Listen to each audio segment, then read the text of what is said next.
eu converso com o padre Samuel sobre Nossa Senhora da Aparecida. Padre Samuel, agora, a Nossa Senhora Aparecida, ela é negra. O que isso pode nos dizer? É uma imagem simples que provavelmente deve ter... Ela tomou essa cor um pouco, tanto pelo barro da água do Rio Paraíba, quanto pelas velas que se acendiam em volta. Mas isso pode dizer muita coisa. Como eu disse, Maria é um ícone, né? É um sinal. Ao contemplar, vejam, quando é encontrada essa imagem em 1717, ou seja, quase 300 anos, né? Era o tempo de escravidão. Então imagina você falar, rezar, um branco, né, um senhor, rezar, a mãe de Deus pedir por ela para uma negra, que geralmente via-se nos escravos, né? Imagina a alegria, talvez, dos escravos ao perceberem que aquele que os patrões, os senhores, tanto oravam, era como eles. Acho que ela é um convite a superarmos essas diferenças, um convite muito claro para a gente não quebrar os preconceitos que nós guardamos, né? Não é a cor, não é as opções de vida, não são as situações que nos fazem mais dignos ou menos dignos. Nós somos por sermos criaturas de Deus, por sermos filhos de Deus. Então essa questão da cor, ela é um sinal muito grande para nós.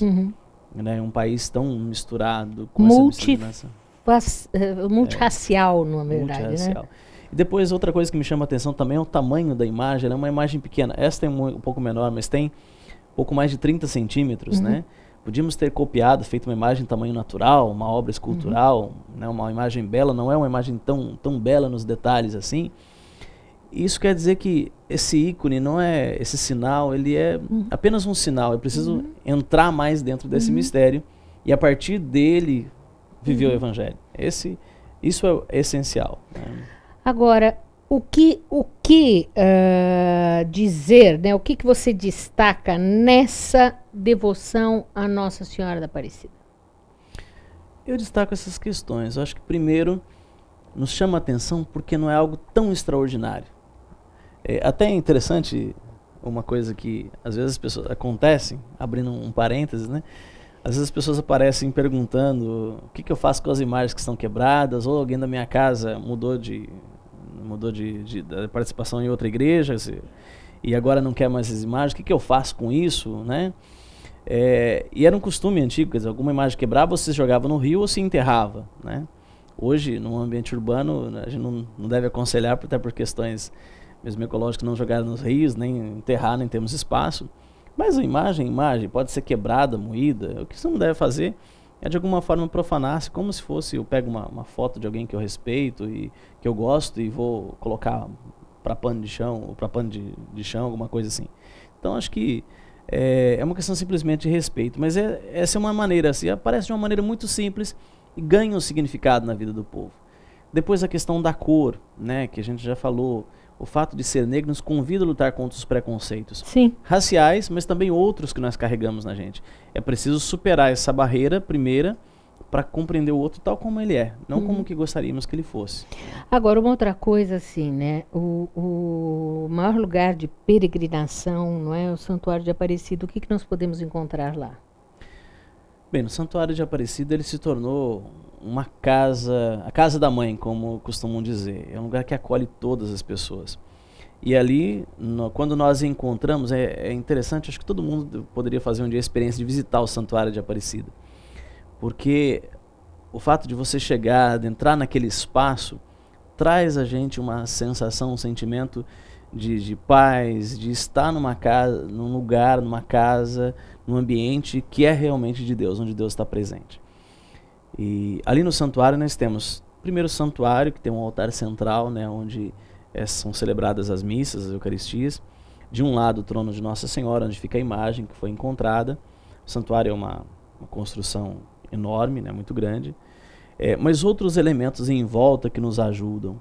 Por exemplo, naqueles braços, aquelas arcadas na entrada, de um lado uma capela do batismo, do outro uma cripta, onde são sepultados os bispos, lembrando o nosso nascimento e a morte nessa vida. De um lado, subindo o morro ali, a gente tem a Via Sacra, né, onde fizeram um bondinho agora que leva até lá, um teleférico. De um outro lado, o presépio, assim, feito em várias imagens, que nos ajuda a meditar nas passagens bíblicas do nascimento e da infância de Jesus, na história também do Antigo Testamento. Além de ser um lugar que não só de peregrinação religiosa, mas até mesmo de turismo. Muitas pessoas vão para as compras, vão para visitar, para conhecer outros lugares.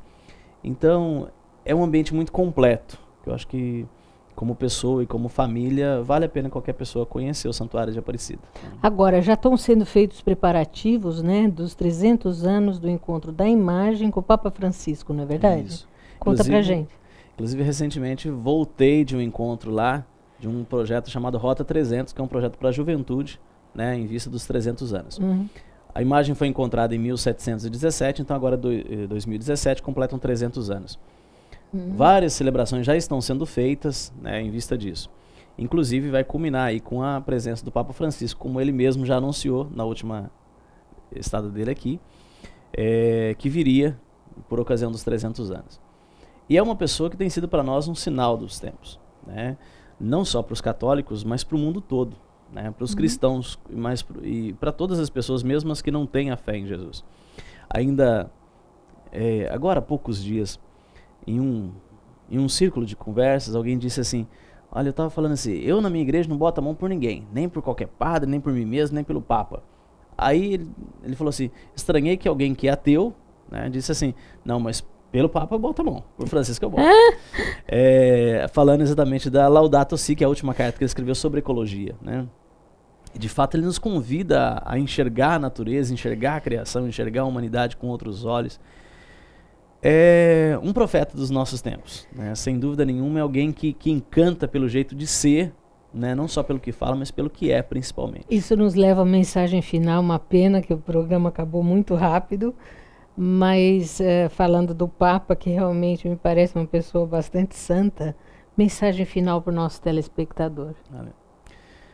A mensagem que eu deixo assim é que, assim como em todos os tempos, Maria foi um sinal desse convite a aproximar de Jesus, a viver as palavras dele, a colocar em prática, a nos sentir filhos, né? Quando a gente é perto da mãe, nós sempre nos sentimos filhos, né? É a mensagem que eu deixo assim, que busquem, né?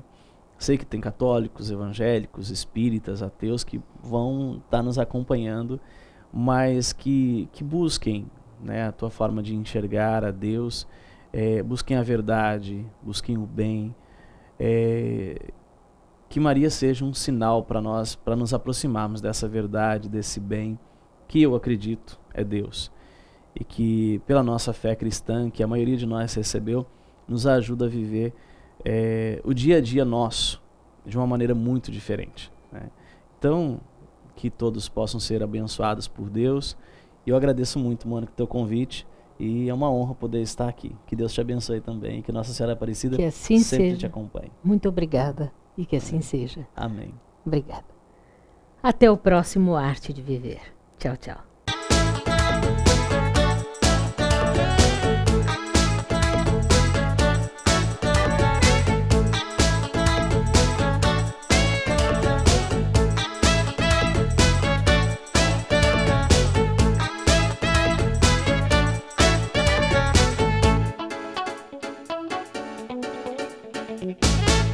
Programa Arte de Viver.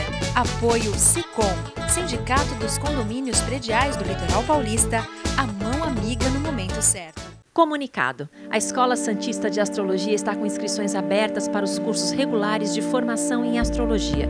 Curso básico com turmas manhã, tarde e noite, interpretação de mapa astrológico, previsões e supervisão de mapas. A escola ainda oferece atendimento de mapas astrológicos e uma grande variedade de livros. Escola Santista de Astrologia, Rua Goitacazes, número 8. Telefone 3284-9714. Santos.